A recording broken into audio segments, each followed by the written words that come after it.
In this week's episode of Zankyou no Terror, 9 and 12 meet their match in the form of an old friend from the past, and it results in a deadly game of hide-and-seek. But first, a word from our sponsors. My 4X razor has 4 high-quality stainless steel blades, and you can have this bad motherfucker shipped right to your door. Cut ties with traditional razor blades, and sign up for Dollar Shave Club. Remember guys, you can check out a link for that in the description box below if you feel like being a lazy asshole. It's dollarshaveclub.com/SKG. Shave time, shave money, razor pun.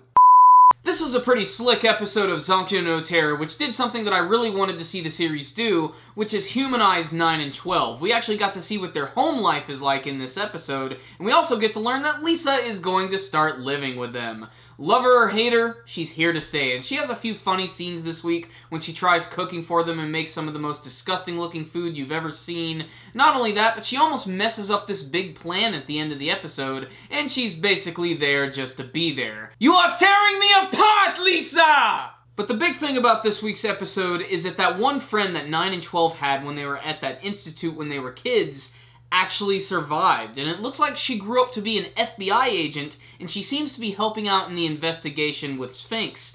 And she is creepy, to say the least. Her name is 5. That's all we really know about her. She seems to be an amazing hacker, and she completely turns Sphinx's plan against them at the very end of the episode. The main story this week is that they have another bomb set on this train, they set out a riddle, and they make it really easy this time, and Shibazaki immediately figures out that it's going to be on the train, so they're going to try and remove the bomb. Except that this brand new American team which came in, which consists of this creepy girl 5, has decided to take over, and first they fuck with Sphinx by sending out this like electromagnetic interference, which makes it so they don't have any access to their phones, so they're not going to be able to deactivate the bomb. And they don't want this to go off, they don't want to hurt anybody. They want Shibazaki to actually find this bomb.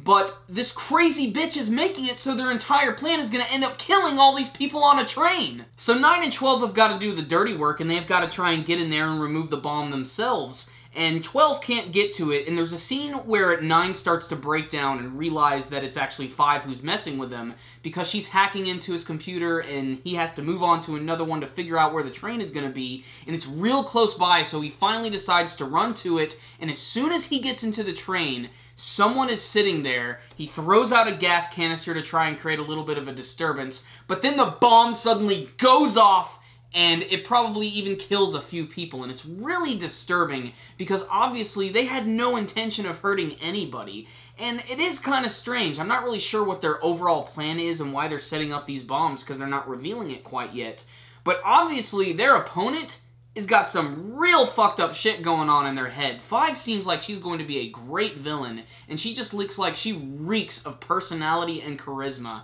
and her design is just crazy. I imagine it has to be that same friend from the Institute, only because the hair is so similar, they both seemed like they were female, and that's pretty much the end of this week's amazing episode of Zankyou no Terror. So what's the rundown in this week's episode? I loved it for a number of reasons. They're introducing a third party to the conflict. Before, it was the police station going up against the terrorist group. Now we got these FBI agents who are being thrown into the mix, and they happen to have a little more power than the frickin' police force, and obviously, that's pissing Shibazaki off, as it should be. Other little tidbits about this week's episode is there was a little bit of light humor at the beginning, which I think was really needed for this series, because this is the type of show that can go into some very dark territory very fast. But like I said, I like that they're humanizing 9 and 12 and making them a little more relatable, because they seem just very cold and distant and almost not human at first in a way. And that's a lot because they didn't showcase them too much in the earlier episodes.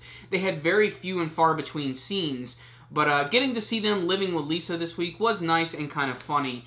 And, you know, I'm really not sure what they're going to do with the whole Lisa thing yet. They're really building up that she's probably going to meet some sort of horrible fate eventually. But I'm sort of hoping that this actually does have a nice ending, although due to the subject matter of this series, I can't really see it ending all too well, especially with the introduction of 5, who seems like she's going to be fan-freaking-tastic and sort of seems like the big antagonist for the show, which is kind of ironic because our terrorists are our heroes, although we really don't know why they have a vendetta against the world and why they're targeting certain people.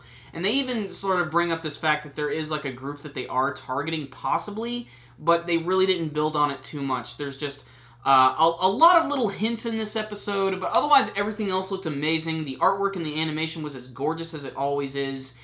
Just little scenes, like when they show Tokyo at sunset. It looks absolutely gorgeous. Just the colors alone in the show are great. It's a show that delivers on pretty much absolutely every front. It's got a really great story, great characters, incredible animation, beautiful artwork, and I really just can't predict what's going to happen. And that scene at the end where 9 ran into the train and that bomb went off was scary and really unexpected, and it's got me really pumped for what's going to happen in the rest of the show. So otherwise, I loved this episode. My only complaint is some of the Lisa stuff. I didn't really care for it too much in the beginning, but otherwise, great one right here. 9 out of 10. Make sure to not miss this thought-provoking and gorgeous anime series. Thank you guys for watching my review today. Before you leave, make sure and hit that like button so you can give this video a thumbs up. And please tell me what you guys thought about this week's episode of Zankyou no Terror. What did you think of the introduction of 5? And make sure to subscribe to the channel if you haven't already. That way you can see all of our latest anime and manga reviews. And you can also check us out on Facebook and on Twitter. I'll put links for those in the description box below.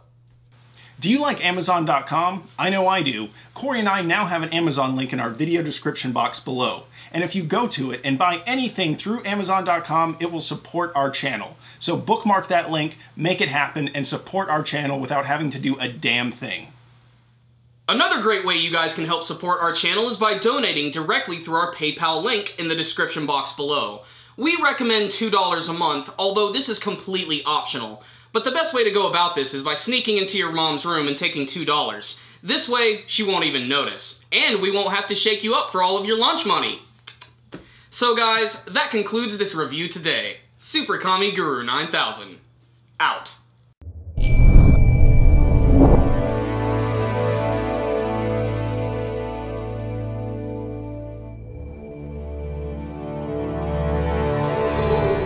You are tearing me apart, Lisa!